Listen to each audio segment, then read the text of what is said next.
내년 나라 살림을 계획하는 예산 심사가 진행되고 있습니다. 그런데 이 예산이 우리도 모르는 사이에 밀실에서 늘었다 줄었다 한다는데요.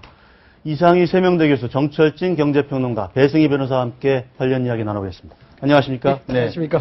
네, 그야말로 지금 예산 어쨌든 올해부터는 12월 2일 날 딱 통과시키도록 돼 있는데 지금 뭐 한참 뭘 하고 있을까요? 증액 관련한 거 하고 있겠죠. 감액은 끝냈다고 하니까 네. 어느 걸 올릴까 뭐 얘기하고 네. 있으면서 또 각 지자체에서 올라오는 아마 지금 국회에는 국장금들 거의 올라왔을 것 같은데 그렇죠. 뭐 우리 거 밀어넣는 거 처리하면서 이렇게 지금 뭐 바쁘게 예산 소위 활동하고 있지 않을까. 지금 뭐 여야 뭐 각 지역구 의원들 뭐 아마 난리가 나 있지 않을까 싶은데. 해마다 이번 때면은 뭐 의리 벌어지는 그런 행사 네. 같은 거죠. 어느 쪽 예산이 얼마만큼 늘느냐에 따라서 지역구 네. 의원 같은 경우에 그 지지가 바로 밑으로 나타나기 때문에 국회의원들은 이 정액 대부분, 소위 말해서 이제 쪽지 예산 부분이 치열하게 이제 전개되는 그런 시기라 봐야 됩니다. 그렇죠. 예, 예. 관련해서 저희들이 조금 지난 국회지만 이 얼마나 이게 예민한 저 이슈인지 국회의원들한테 옛날 영상을 한번 준비했습니다. 한번 보시고 말씀 나눠보시죠. 예산소위 다시 뒤집어가지고 세분 예산 집어넣으려고 예산소위 한 번 더 뒤집더니만 자기들 집어넣을 건 다 집어넣고 나서 문제가 또 그거 살려요? 아니 자기들 사람 다 집어넣고 들어와가지고 그때 그래서 예산 한 번 뒤집은 거 아니에요? 세 분 예산 다 집어넣어놓고 그거 하나 내일 제가 다 따져볼게요. 세 분 예산 뭐 집어넣는지 예산소위에서 그래놓고 이제 와가지고 뉴스 좀 나니까 쫄아가지고 그러는 거 아닙니까? 언제 네, 지금 강용석 전 의원입니다. 강용석 전 의원 요즘 이런 토크에 좀 많이 나오는 강용석 전 의원인데 저렇게 아주 뭐 예산을 지금 뭐 다른 자기도 모르게 3명이 예산 소위 위원들이 해서 했다. 다 예, 집어넣고 예. 뭐 빼고 그랬다는 거 아닙니까? 그런 예산 짬짬이 이런 거를 하지 않겠다. 올해는 뭐 호텔에서 그런 거 하지 않겠다. 그렇게 여야 예결위 간사들이 공언됐었거든요. 네, 예산이라는 게 어차피 따내는 사람 입장에서는 조금 더 따내고 싶은 것이고 네. 또 줄 사람 입장에서는 어디에다 줄까 그런 고민을 하는 것인데 네. 국회 내에서 국회의원들이 당연히 실권을 쥐고 있기 때문에 그 밑에 있는 분들은 어쩔 수가 없고 지금 국회 보시면 아시겠지만 굉장히 전담 마크 하는 팀이 많이 있어요. 한 네. 국회의원마다 전담 마크 돼가지고 며칠씩 공을 들이기도 하고 보좌진들에게도 그런 일을 많이 하거든요. 네. 그러니까 이것이 굉장히 치열할 수밖에 없는 이유가 네. 그 비공개로 할 수밖에 없는 이유가 이런 전쟁을 좀 막기 위해서 비공개로 하는 것인데 또 비공개로 하다 보니까 그 과정에서 또 문제가 발생하는 것이죠. 네. 그래서 뭐 늘 나오는 얘기지만은 이제 예산 소위 문제 어떻게 해결할 것인가. 증액과 감액이 있을 때 항상 감액은 공개합니다. 그러니까 일단 그렇죠. 기본 예산을 막 천에가 칼질할 때는 딱 공개를 했다가 네. 증액 때 이제 싹 쏟는 거거든요. 네. 호텔방이건 어디건. 그래서 아예 증액 부분도 같이 공개하자.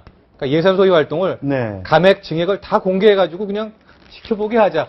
이러면은 이제 뭐 카통 예산이고 짬짬이 예산이고 그런 문제를 오히려 해결할 수가 있는 여공법이 아닐까 저는 이렇게 또 근데 봅니다. 그게 네. 공개를 하게 되면 이제 뭐 진행이 안 될까요? 네. 진행 자체가 회의가 진행이 안 될 것 같은데요. 이렇게 생각하시면 될 것 같아요. 사실상 이제 예산이 가장 이제 연말에 초미의 관심사로 부각될 수밖에 없는데, 이제 기재부가 사실 예산을 편성을 하고 국회에 이제 승인을 받을 때는 사실상 이러한 논란까지도 예상을 하고 예산을 편성합니다. 어느 정도 정액을 하고 어느 정도 감액할 것이다. 딱 될 것까지 다 예상하고. 그렇죠. 소위 말해서 이제 네. 청사점 에너지까지 다 계산을 해서 이렇게 이제 하는 것인데, 통상적으로 한 2조 원 정도가 늘어납니다. 정액들이. 그러니까 이제 원래 예산이 376조 정도라 그러면 네. 한 378조 정도에 아마 정액이 뭐 충분한 예산이 편성이 되겠죠. 네. 이제 그렇게 되는데, 국회의원들은 사실상 이 부분이 굉장히 사실 뭐 앞서도 말씀드렸지만 중요합니다. 왜 중요하냐 그러면 지역구에도 어떤 지지도가 걸려 있기 때문에, 네. 지역구 민심이 걸려 있기 때문에 중요한데, 네. 그래서 이제 각 당에서는 이제 총 예결위원이 50명인가 그렇죠. 이제 그 중에서도 이제 뽑아서 이제 예산 개수 조정에 들어가는 그런 네. 것들이 따르고 있는데, 각 이제 경기도 뭐 경기도, 경상남도 남도 해서 소위 대표 선수들이 있습니다. 대표 선수들이 구성이 돼서 예결 특위하고 기재부하고 앉아서 이제 네. 넣을 거 넣고 빼고 뺄 거 빼고 이렇게 이제 조정을 하는 것이죠.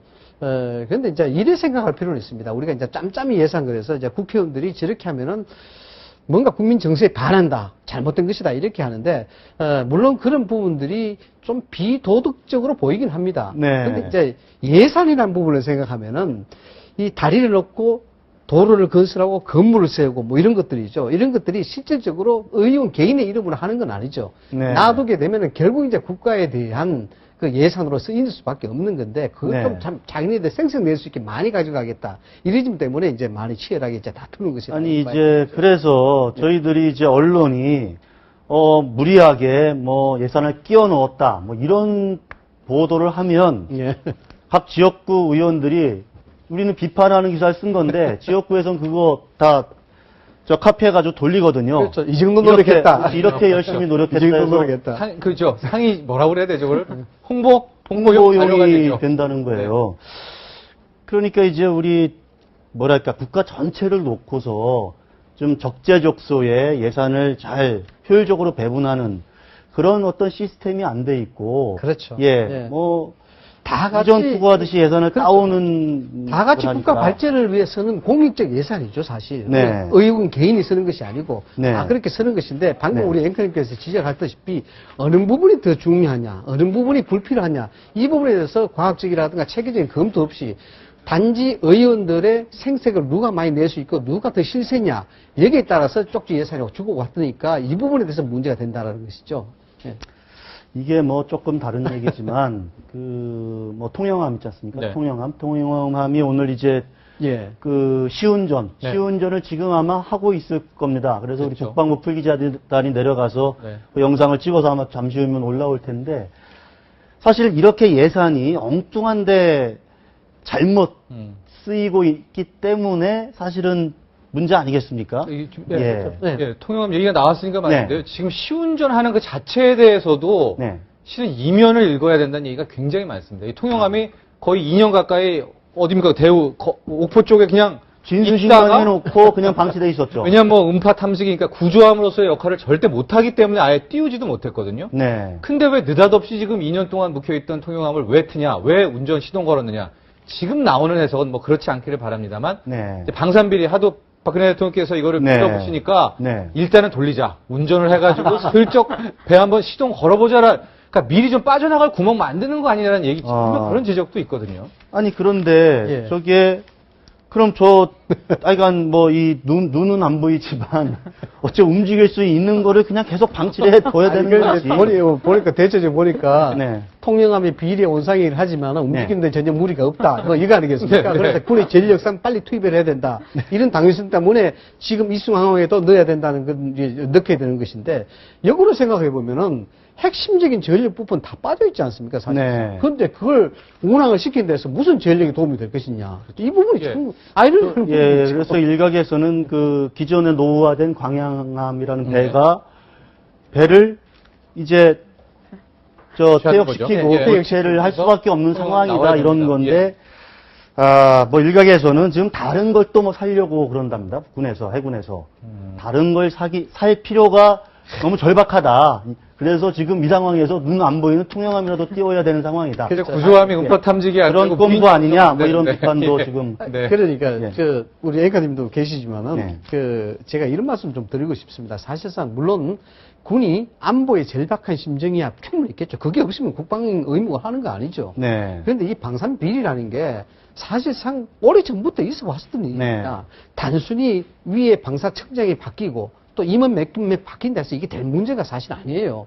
뭐 고위급 수장들이 몇 명 바뀌어가지고 비리가 없어질 것 같으면 우리나라 굉장히 깨끗한 나라 됐을 겁니다. 그런데 이 문제는 고질적으로 아주 어렵게 밑바탕에 카르텔이 엄청나게 형성이 되어 있습니다. 거기에 실무부터 시작해서 군과의 어떤 유착관계가 너무나도 치열하기 때문에 이 부분에 대해서 철저히 파헤치려 그러면은 이런 어떤 시선 돌리기라든가 이런 건 안 해야 돼요. 네. 안 해야 되고 진짜 국민 앞에서 순수하게 또는 겸한 마음으로 이 방산 비리에 대해서 우리가 문제가 없고 이런 문제가 있으면 그대로 달게 받고 그에 대해 조사에 대한 성실한 응하는 모습이 더 중요합니다. 사실. 네.